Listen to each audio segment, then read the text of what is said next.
मैं महाकाल महर्षि आचार्य श्री राम शर्मा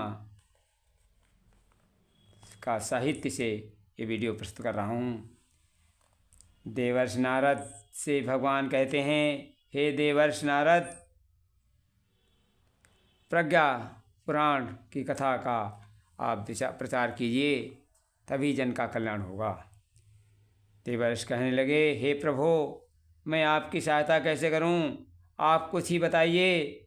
आप युग व्यास से प्रज्ञा पुराण की रचना कराने के लिए कह रहे हैं, परंतु ये प्रज्ञा पुराण में किसकी कथा लिखवाऊं? सभी पुराणों में तो भगवान के अवतारों की कथाएँ मिलती हैं। जिस रूप में उन्होंने अवतार लिया है उसी के नाम पुराण कथा रखा गया है। कच्छप पुराण, बारह पुराण, नरसिंह पुराण आदि। आप मुझे बताइए, प्रज्ञा पुराण में किस रूप में वर्णन है? भगवान बोले, देवर्षि, जब दसों दिशाओं में रावण का आतंक फैला था तो कोई सोच भी नहीं सकता था कि आप उसका कोई विरोध प्रतिरोध किया जा सकता था। अनीत जब चरम सीमा पर पहुंची तो राम के रूप में जन्म लेने की तैयारी हुई।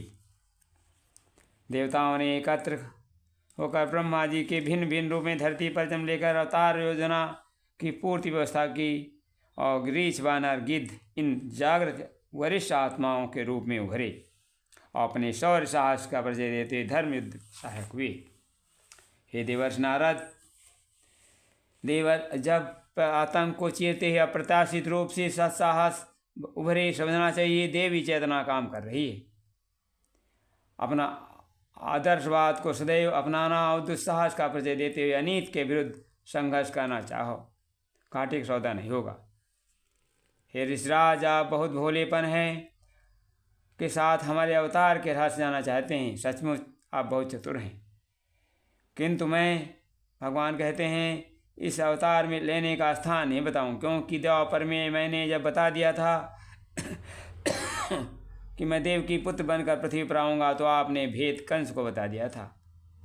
आप जानते हैं कि मेरी माता देवकी और वासुदेव को कितना कष्ट मिला था, इसलिए मैं आपको इस बार इतना बता दिया कि इस बार साधारण ग्राम साधारण व्यक्ति के रूप में जन्म लूँगा।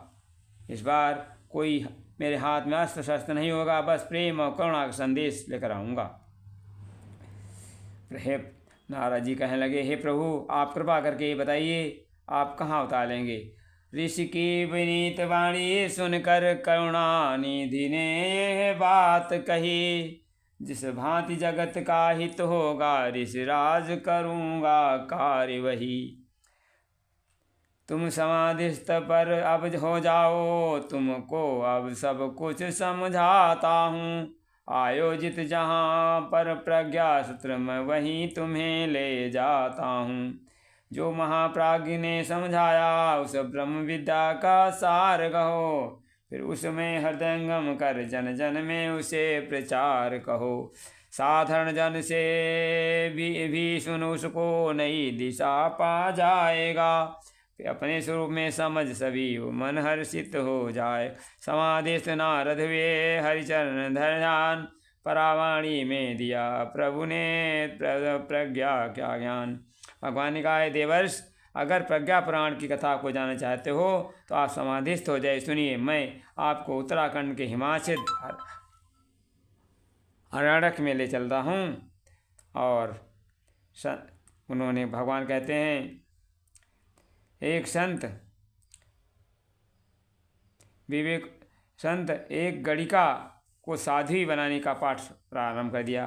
पढ़ाते पढ़ाते गणिका का अंदर भाव जगने लगा, उसका जीवन क्रम बदल गया। अपने धर्म संस्कृति का उत्थान में स्वयं को समर्पित कर दिया। अतः व्यक्ति को तब जब समझ आती है तो सही मार्ग स्वयं चल पड़ता है। देवर्षि, हे देवर्षि, व्यक्ति को उन तथ्यों को समझाने के लिए स्वयं समाधिस्थ होकर सुने और समझें, पृथ्वी पर प्रज्ञा पुराण लिखवाने की प्रेरणा दें। देवर्षि ने समाधिस्थ होकर प्रज्ञा पुराण कथा को सुना और समझ गए भगवान की कथा मनुष्य माया से मुक्त जीवन धन्य बना सकता है। प्रज्ञा पुराण में ऋषिवर तुम प्रज्ञा महाप्रज्ञा का गुणगान करो। जागत आत्माओं को संग लेकर नूतन प्रज्ञा अभियान करो। जो धर्म धारणा शुरू हुई तुम फिर से उसको सरसाओ। युग चेतनता का महाभेग भांत सभी पर बरसाओ। आत्मनस्था से सूखे जनमानस को फिर हर्षाओ। दे समय दानांश दान ये व्रत सभी में विकसाओ। अवतरित होगी जो वे दुर्गा बन जनशक्ति बनेंगे सच मानो। आ गया समय परिवर्तन उनको स्वरूप को पहचानो। आस्था वंचित हो मनुज खो बैठा विवेक श्रद्धा प्रज्ञा में जब जगे सभी ज्ञान।